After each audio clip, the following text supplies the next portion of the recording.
Hoje, no programa Reprodução Assistida em Foco, o IPGO apresenta Pesquisa de Infertilidade Masculina. Importante sempre destacar o tempo de infertilidade daquele casal. A idade da esposa é importante, pois sabemos que a partir de 38 anos é mais difícil uma mulher ter uma gravidez natural e espontânea.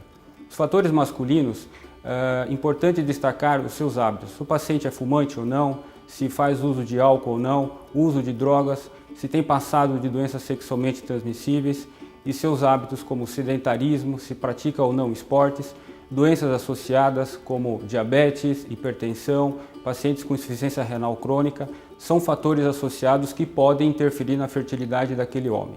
Pacientes que têm cirurgias pregressas como ressecções de próstata, linfadenectomia de retroperitônio, podem interferir na emissão de espermatozoides.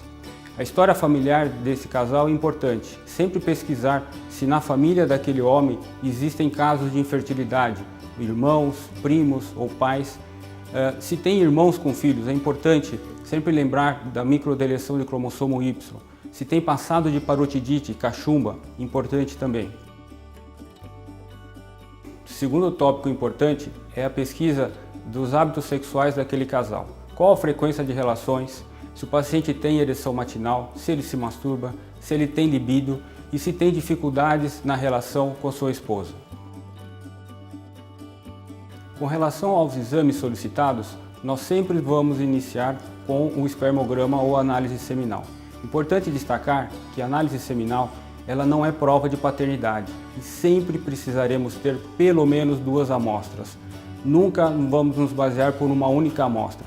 O espermograma ele é uma fotografia de uma coisa dinâmica, ou seja, exemplificando como um carro na estrada, não é possível com uma única foto afirmar que o carro está acelerando ou desacelerando. Daí a importância de termos pelo menos 2 amostras para termos uma média de como é a produção seminal daquele indivíduo.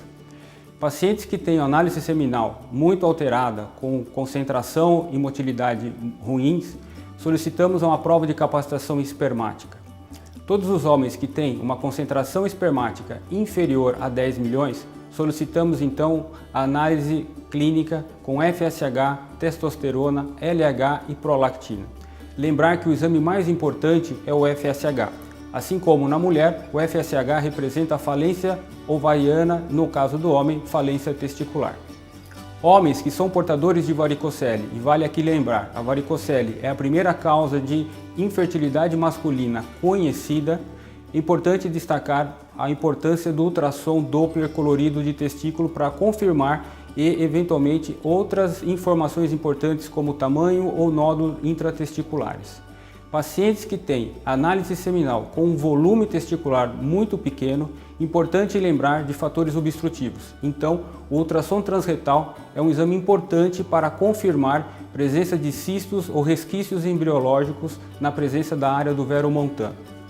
Por fim, pacientes que são azospérmicos, ou seja, não apresentam nenhum espermatozoide ou oligospermicos graves, importante lembrar dos fatores genéticos associados à infertilidade masculina.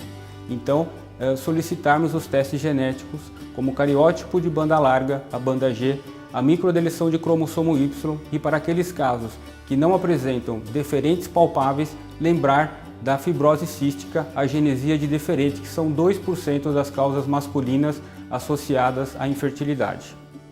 Por fim, lembrar, os homens com exame físico normal, exames de laboratórios normais, podem não conseguir uma gravidez natural e espontânea. Isso pode ser em decorrência da fragmentação de DNA.